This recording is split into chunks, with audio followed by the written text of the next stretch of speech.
Hey everyone, this is the start of day 2. If you remember in day 1, we left off with just barely learning how to give to lead pressure and then also the removal of her tag.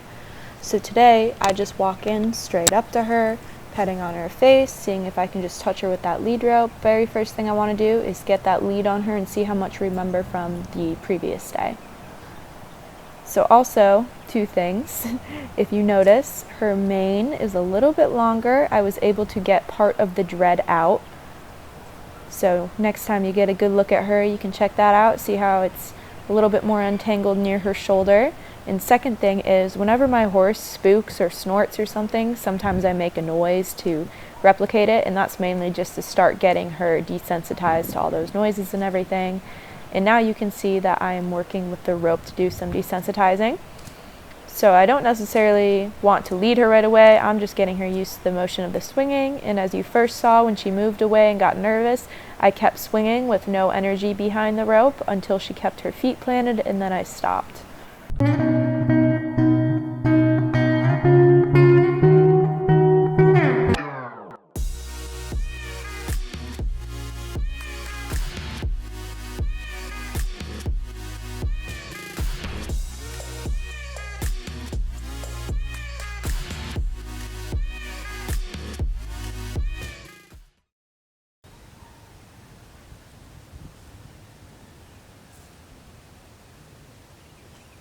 We have the whip out, and I'm going to try to just practice sending her. So I realized after the first day, and the cool part about videoing everything and kind of looking back and recording it and watching it all again, is I can see my mistakes and how some of my timing might have been off at certain points. And so one thing I want to work on is just getting her softer and really rewarding the little tiny tries. So here, I'm just trying to get her to go the direction I'm asking. So you could see at the start, when she would even just take a step that way, I would lower my arm and relax my body and kind of release everything, just to really reward her for stepping off that direction. So again, I'm just keeping her tracking on the outside of the pen.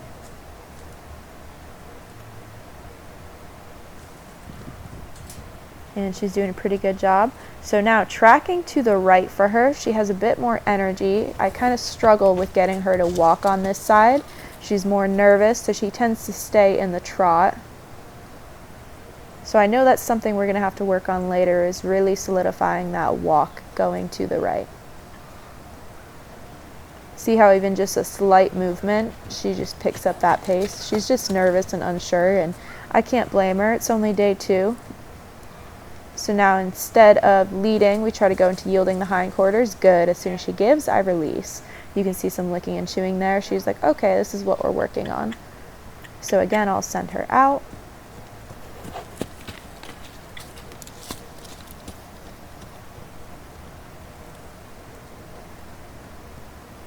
Good. Ask for that hindquarter yield again. Good. And then release. So I did practice that on both sides. I want to make sure that she's giving and kind of just knows that if she's going to bolt away, that she has to come back in and pay attention.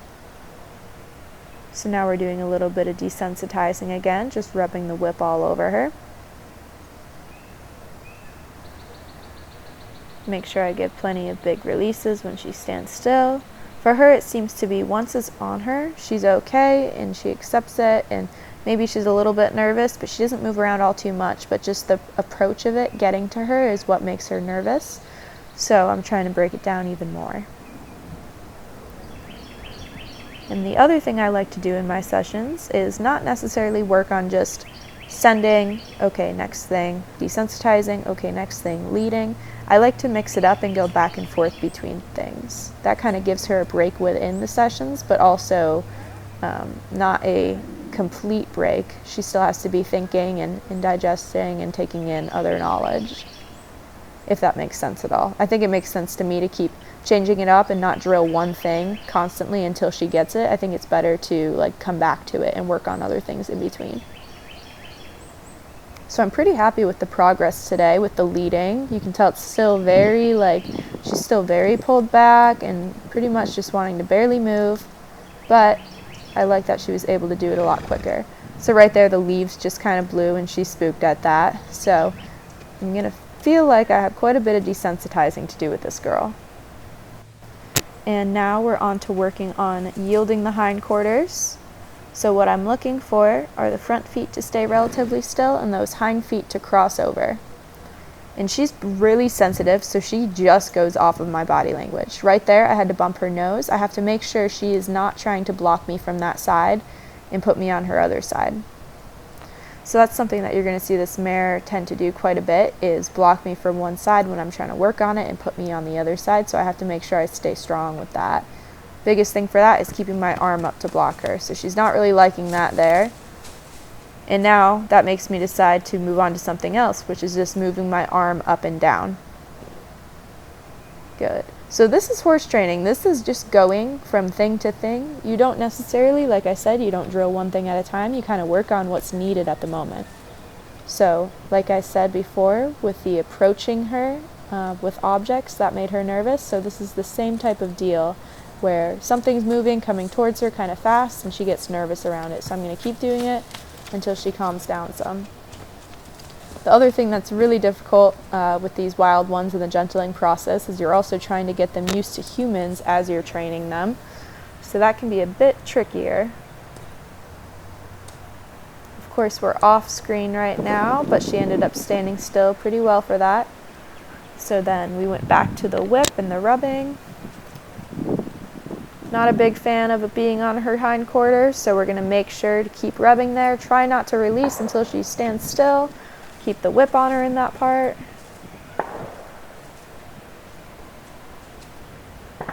Good, and as soon as she stands still for a bit, I'm going to release and take that pressure off.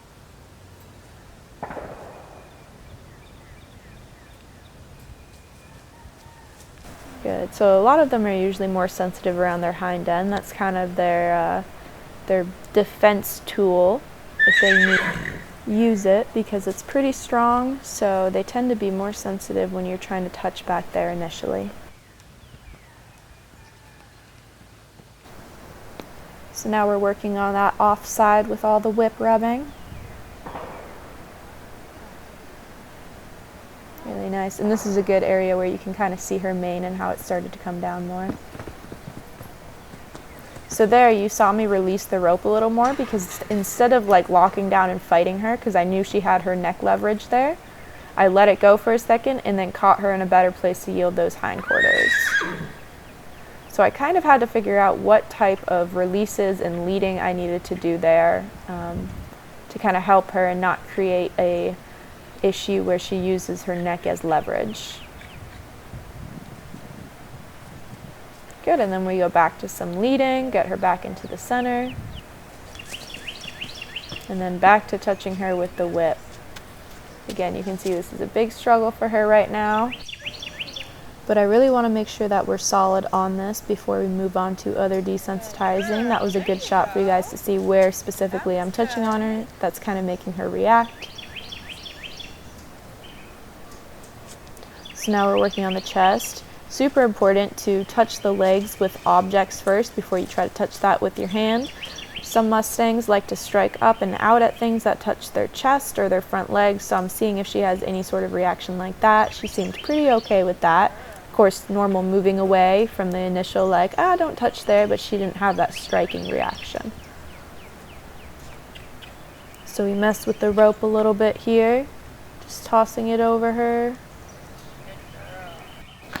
And now I'm going to do that snaking exercise. So this is really good to do when you're having trouble tossing the rope over your horse and then peeling it back off and over it. And if your horse is really reactive initially, this is a good way to keep the rope on so your aim isn't poor when you're chucking it over, but you're able to still desensitize them to the feeling of it kind of just like thumping on their back or moving around. So I really like this snaking technique with the rope.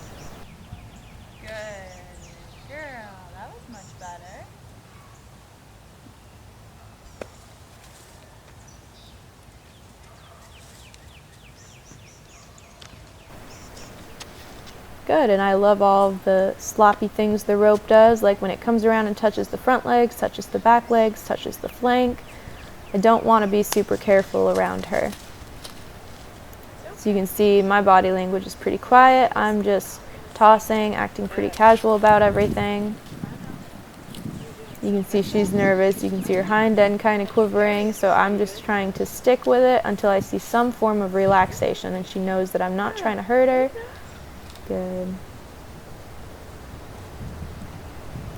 So we probably did that for a little longer. Again, I don't want you guys to have to watch dozens of minutes of repetition of the same thing. So right here I'm just working on petting her, getting a little bit further back on her, because until now I've just been petting her head and her neck. So now I'm working on those withers. When I'm working on petting new body parts, I start on a familiar body part, go to a new one, and then go back to a familiar part. I think I talked about this in my last video.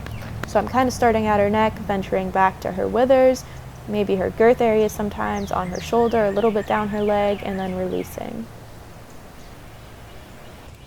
So you can tell that her mane is starting to get better, but I didn't really record that because honestly, I spent hours and hours working on this mane throughout the first like 5 or 6 days. And I only got one dread partially out there, so I was just putting some Espana silk conditioner on it and just rubbing it in, and I let it sit for a while, and then I probably work on her mane a little bit more at the end of the session. We are working on some sending again, and now just working on swinging the rope. A little bit of reaction to that. So right now what I'm trying to do is swing it up under her neck and have it come over the other side. And what this is doing is preparing her for haltering. So she had this halter put on in a chute. It's just a nylon breakaway. You saw it's not the best for training. It's kind of soft. It could, break, which is fine because if she happens to get caught up when I'm not out there and it breaks, that's what I want to have happen. But I want to prepare her for haltering and I want to make sure she's ready for it. So I'm kind of mimicking the way that a rope halter would come around top her pole, making sure she's okay with that. Now I'm rubbing across where the crown piece of the halter is. Now I'm checking to see if she's okay with my arm coming over for when I have to reach and grab the halter. Again, testing with that. I'm going to grab it from underneath and rub it around. Make sure she's okay with the feeling of that. She's spooking a little bit at the tail end of it coming over, but again, really just testing everything here to see if she's ready for haltering. I rub her face with the rope quite a bit, and now I'm probably going to start putting it over her nose.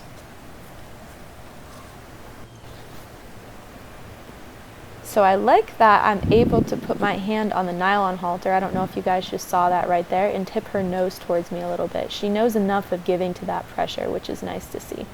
So I was able to get the rope over her nose pretty quietly there, so that's nice. So now I'm just practicing with the halter over this halter first. Trying to figure out rope management. It's never good to hold something in your arm or have it wrapped around. It's always good to hold it in your hand in case they do take off. You don't want them to accidentally have it wrapped around something, pull you down, drag you, so I'm always pretty conscious about that. So she was pretty good there with me putting it around over her nose and over her pole. So now I'm thinking, I'm like, how do I want to do this? So I decide that she'll be alright if I take this halter off. I feel pretty confident that I'll be able to get the rope halter on her. So I want to always do everything pretty soft, especially since sometimes their faces can be sensitive. Like I don't want her to have a bad experience with something on her nose or her muzzle, around her mouth. So even though there, she kind of took her focus away from me for a second to bite that bug, which a couple of you may have not noticed. I don't necessarily mind that because it may mean that she's starting to get more comfortable around me and feels like she can slightly let her guard down. So because all that prep work, we had a pretty uneventful haltering, just how I want it to be.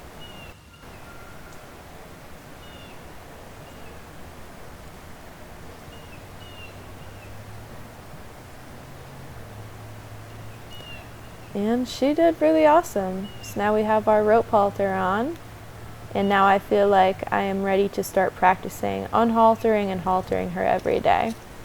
So I put the rope back on the halter, and now we're working on just tossing it over the head.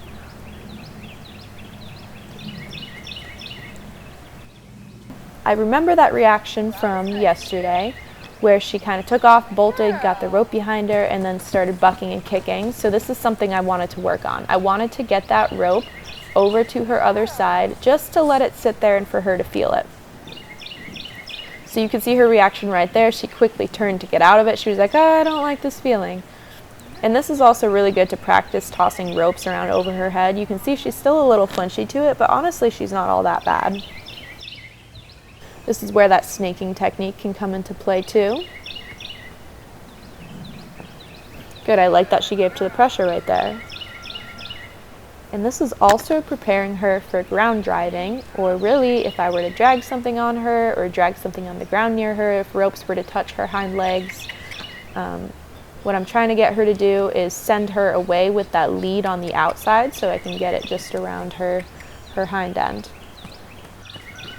So she's a pretty smart little mare. You can see she just instantly turns out of it, which isn't necessarily bad. There's also an exercise like that where you get it to the other side and you want them to give with their nose and turn around to you, which you'll see I'll kind of incorporate later on in this.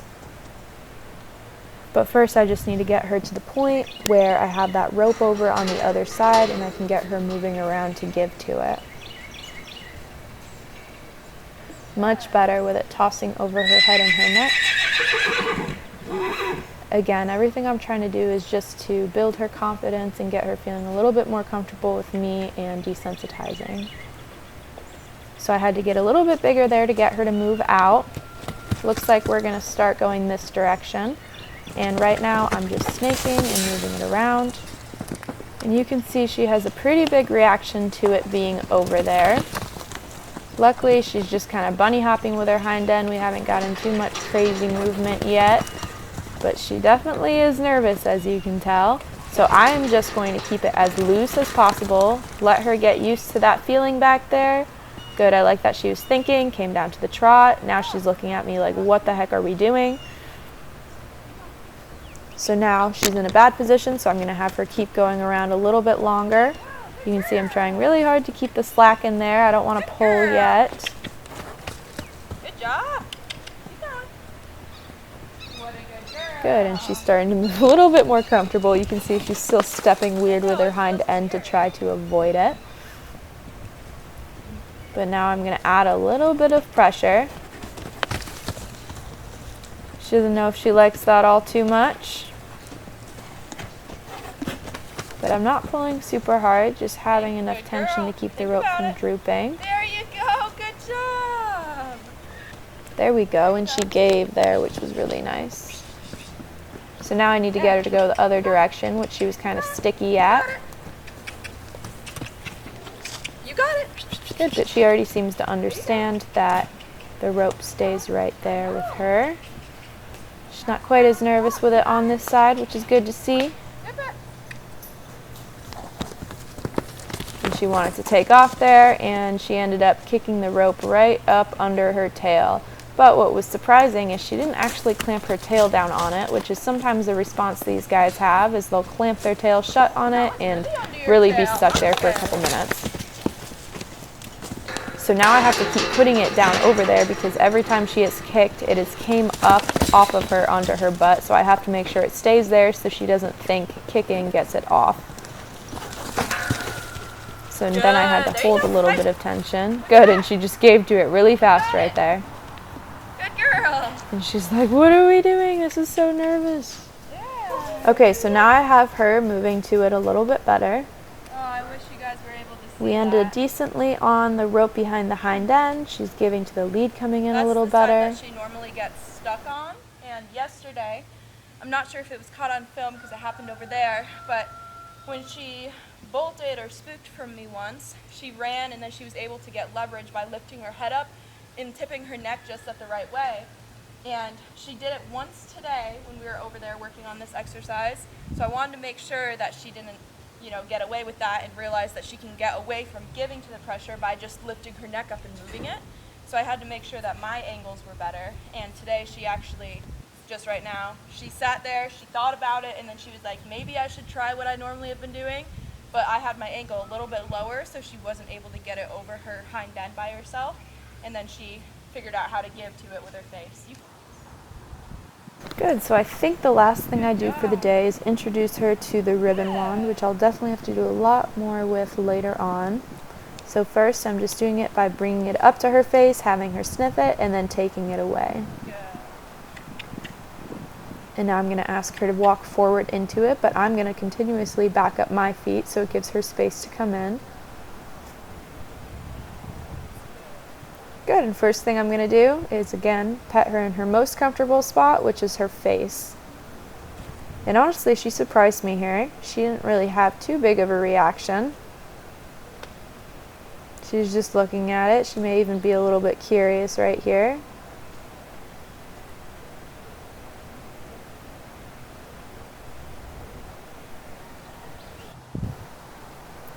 So now I'm just moving it up and down around her side. Not too big of a reaction yet, and then when I get it down lower to her leg, she starts to get a little bit more worried, so I just stick with her until she stops moving her feet, and then I take it away. Of course, everything happens off screen, so you'll just have to trust me there that she stopped moving her feet when I removed that pressure.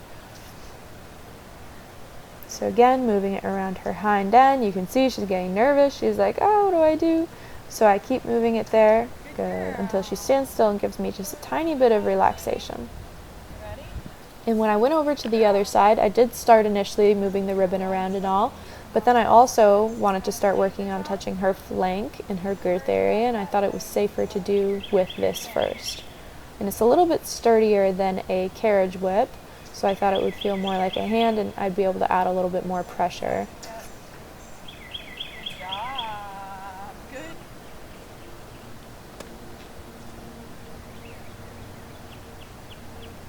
Good. And she's standing pretty good on this side. Of course, my camera ended up dying, but pretty much right after this, all I ended up doing was working more on her dreads, and we called it a day at that. I feel like we made really good progress, and hopefully you guys tune in for day 3 that I'll be posting soon.